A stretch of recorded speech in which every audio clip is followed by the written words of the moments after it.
Subscribe कीजिए आपके अपने चैनल को, उसके बाद नोटिफिकेशन के लिए बेल आइकन दबाइए ताकि इसी तरह से आपको वीडियो प्राप्त होती रहे। धन्यवाद।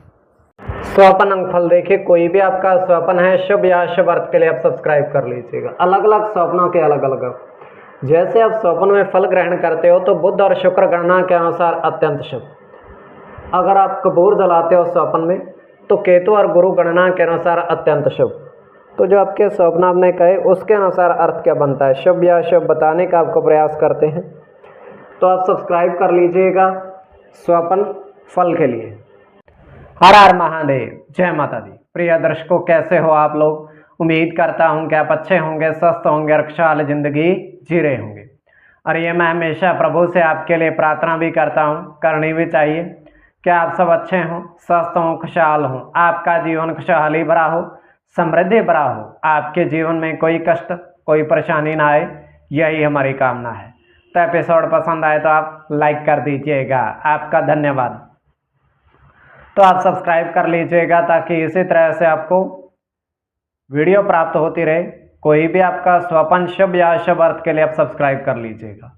अलग अलग स्वप्नों के अलग अलग अर्थ बनते हैं। प्रभाव क्या रहता है, किस तरीके से रहता है। और कई स्वप्न तुरंत फलित होते हैं, प्रभाव भी देते हैं, और कई अफलित भी रह जाते हैं। और इसमें चंद्रमा की स्थिति महत्वपूर्ण होती है। चंद्रमा घट रहा है या बढ़ रहा है, कौन से पहर का स्वप्न है, कौन सा नक्षत्र है, नक्षत्र में कौन सा चरण चल रहा है, तो आपको बताने का प्रयास करते हैं आपके स्वप्नों के अर्थ लिख करके। उससे पूर्व स्वयं का स्वप्न तृतीय पहर का और पंचम भाव जन्म कुंडली विश्लेषण में मस्तिष्क और पंचम भाव अचानक धन प्राप्ति का भी होता है। तो आपको बताने का प्रयास करते हैं स्वप्नों के अर्थ। तृतीय पहर का स्वप्न 1:28 समाप्ति का समय है। हम देख पा रहे हैं दृष्टिगोचर ये हो रहा है कि एक स्वच्छ जल की नदी है बहती हुई, पूर्ण वेग से वो बह रही है स्वच्छ जल की नदी। और उस नदी के अंदर 3 महात्मा साधु स्नान कर रहे हैं। और स्नान करने के पश्चात वो बाहर आते हैं, वस्त्र धारण करते हैं। उसके बाद वहीं नदी के किनारे वो हवन कुंड में अग्नि प्रज्वलित करते हैं और आहुतियां डालते हैं। 11 आहुतियां वो डालते हैं। उसके पश्चात वो 1 रुपये का सिक्का, प्रत्येक महात्मा साधु 1-1 रुपये का सिक्का उस नदी के जल में प्रवाहित कर देते हैं। तो वहां पर एक व्यक्ति आता है, तो तीनों महात्मा उसको 1-1 सेब फल प्रदान करते हैं। तो ये केवल हमारा स्वप्न काल्पनिक, सच्चाई नहीं होती है। तो जो आपके स्वप्न आपने कहे उसके अनुसार अर्थ क्या बनता है, शुभ या शुभ बताने का आपका प्रयास करते हैं। सब्सक्राइब आप कर लीजिएगा स्वप्न फल के लिए। प्रथम स्वप्न जो आपने देखा, आपने कहा उसके अनुसार अर्थ क्या बनता है। तो प्रथम स्वप्न में आपने देखा, आपने कहा कि 2 पूजन की थाली में आपने लौंग,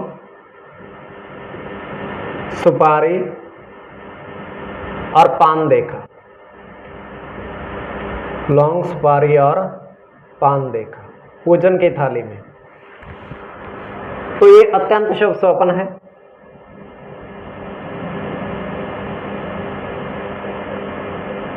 तो इसमें आपका चंद्र के साथ बुध की गणना है और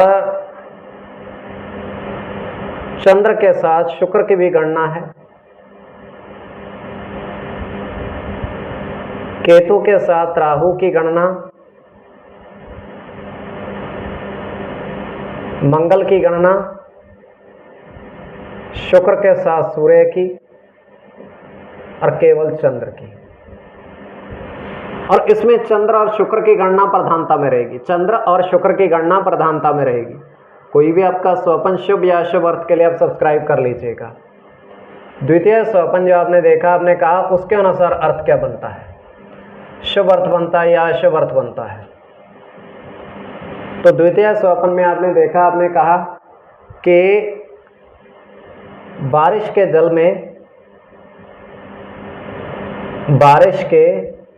में आपने 7 कछुए देखे। बारिश के जल में आपने 7 कछुए देखे। तो ये अत्यंत शुभ स्वप्न है।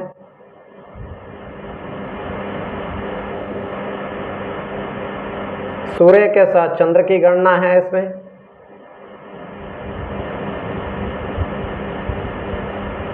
केतु के साथ शुक्र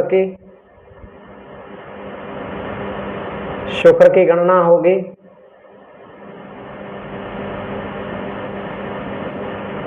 चंद्र के साथ शनि की,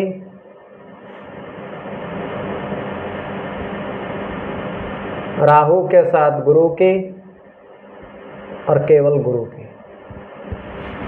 तो इसमें शुक्र और चंद्र की गणना प्रधानता में रहेगी। कोई भी आपका स्वप्न है शुभ या अशुभ अर्थ के लिए आप सब्सक्राइब कर लीजिएगा स्वप्न फल के लिए।